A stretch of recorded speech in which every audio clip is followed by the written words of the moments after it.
Halo, assalamualaikum warahmatullahi wabarakatuh. Jumpa lagi di Muara Ilmu Channel. Kali ini kita akan belajar beberapa soal teknis P3K 2021 dengan materi beberapa model pembelajaran, ya. Dilanjutkan dengan prinsip-prinsip penilaian.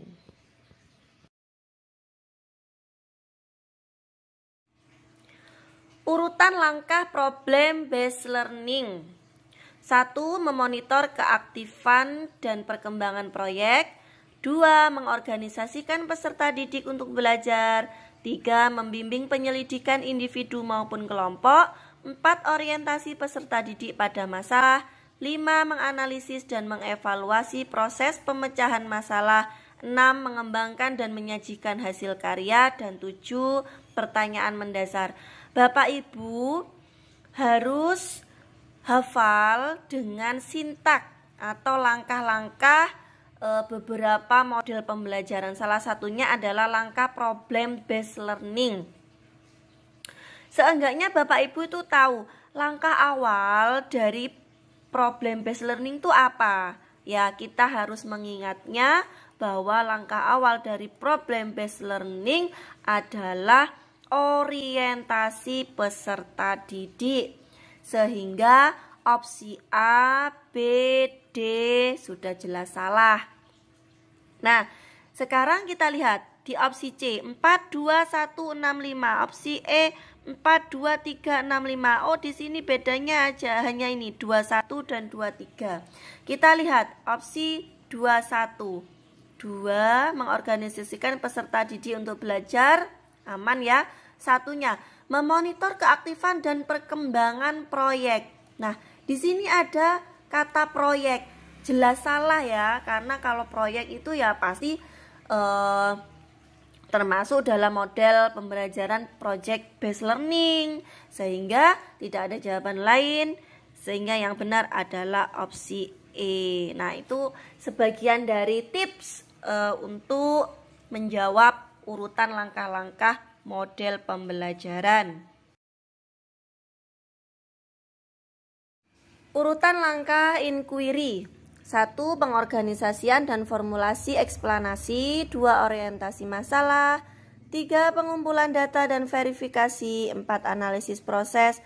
5. Pemberian rangsangan awal. 6. Pengumpulan data melalui eksperimen. Dan 7. Pertanyaan mendasar. Nah, minimal Bapak Ibu mengetahui langkah yang pertama dari langkah inquiry adalah orientasi masalah, sehingga opsi A dan B kemungkinan yang benar ya. Opsi C, D, E jelas salah. Nah, di sini kita perhatikan opsi A dan B perbedaannya hanya di angka ini 3, 6 dan 6, 3. Kita lihat 3. Pengumpulan data dan verifikasi, lalu pengumpulan data melalui eksperimen. Nah, ini kan sudah bisa mengirakan ya. Setelah verifikasi, masa pengumpulan data melalui eksperimen? Kan itu tidak mungkin. Logikanya pengumpulan data dulu baru verifikasi, sehingga jawabannya adalah B. Itu adalah minimal ya Bapak Ibu, seperti itu. Tapi ya seharusnya harus menghafalkan seluruh langkah-langkahnya. Urutan langkah discovery learning. 1. Pemberian rangsangan. 2. Orientasi peserta didik pada masalah. 3. Pengolahan data. 4. Pembuktian. 5. Pertanyaan mendasar. 6. Pernyataan identifikasi masalah. 7. Pengumpulan data. Dan 8. Menarik simpulan atau generalisasi. Langkah pertama dari discovery learning adalah pemberian rangsang atau stimulus. Jadi ini adalah langkah yang pertama.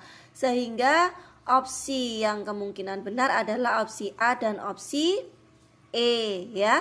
Opsi B, C, D jelas salah. Jelas salah ya.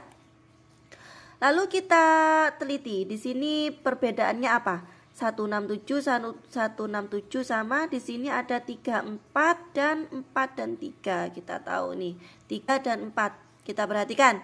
pengolahan data lalu pembuktian. Nah, ini kemungkinan benar ya. Kalau yang E 43, pembuktian dulu baru datanya diolah. Nah, ini jelas salah sehingga opsi yang benar adalah opsi A. Urutan langkah project based learning. 1. Menguji hasil. 2. Pertanyaan mendasar. 3. Pemberian rangsangan atau stimulation. 4. Mendesain perencanaan produk. 5. Memonitor keaktifan dan perkembangan proyek. 6. Menyusun jadwal pembuatan. 7. Evaluasi pengalaman belajar. Dan 8 adalah orientasi masalah. Seperti yang sudah kita jelaskan sebelumnya ya, bahwa minimal Bapak Ibu itu tahu langkah awalnya. Nah, langkah awal dari project based learning itu adalah pertanyaan mendasar. Nah, ini ya, sehingga opsi yang awalnya 2 itu, nah di sini kebetulan ya, yang awalnya 2 hanya jawaban E, maka sudah kita ketahui bahwa opsi yang benar adalah yang E. 2. Pertanyaan mendasar, lalu mendesain perencanaan produk, menyusun jadwal pembuatan, memonitor keaktifan dan perkembangan proyek, menguji hasil, dan yang ke-7 adalah evaluasi pengalaman belajar.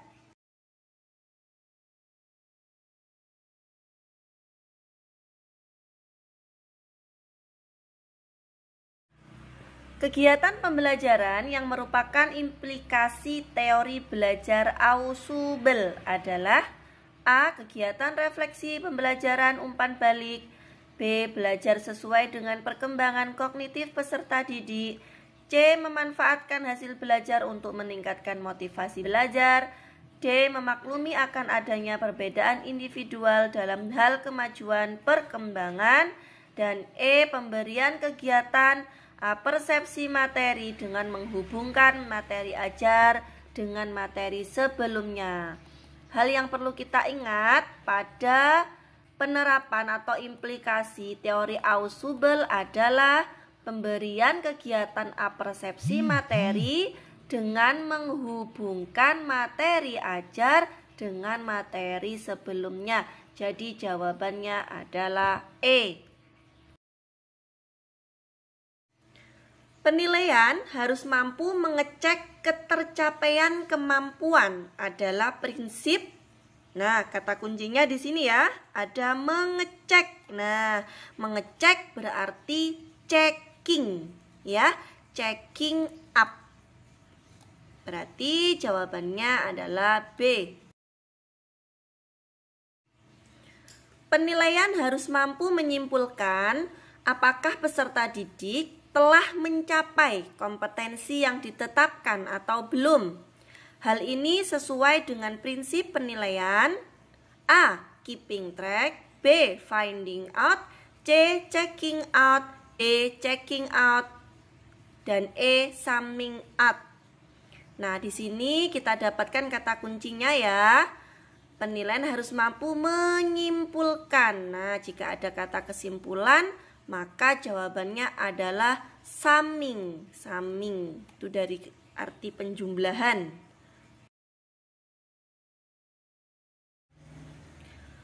Penilaian harus mampu mencari dan menemukan serta mendeteksi kesalahan-kesalahan yang menyebabkan terjadi kelemahan dalam proses pembelajaran.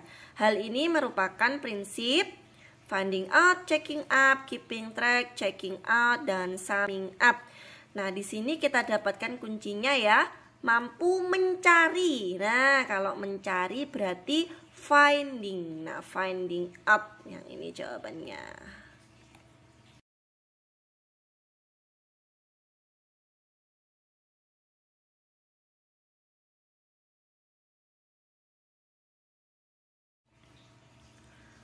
Penilaian harus mampu menelusuri dan melacak kemajuan siswa sesuai dengan rencana pembelajaran yang telah ditetapkan. Ini adalah prinsip A. Finding out, B. Checking up, C. Keeping track, D. Checking out, dan E. Summing out. Kita harus mengerti kata kunci dari soal ya.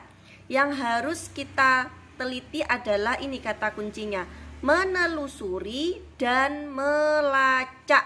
Nah, menelusuri dan melacak ini merupakan prinsip penilaian, yaitu keeping track. Jadi jawabannya adalah C.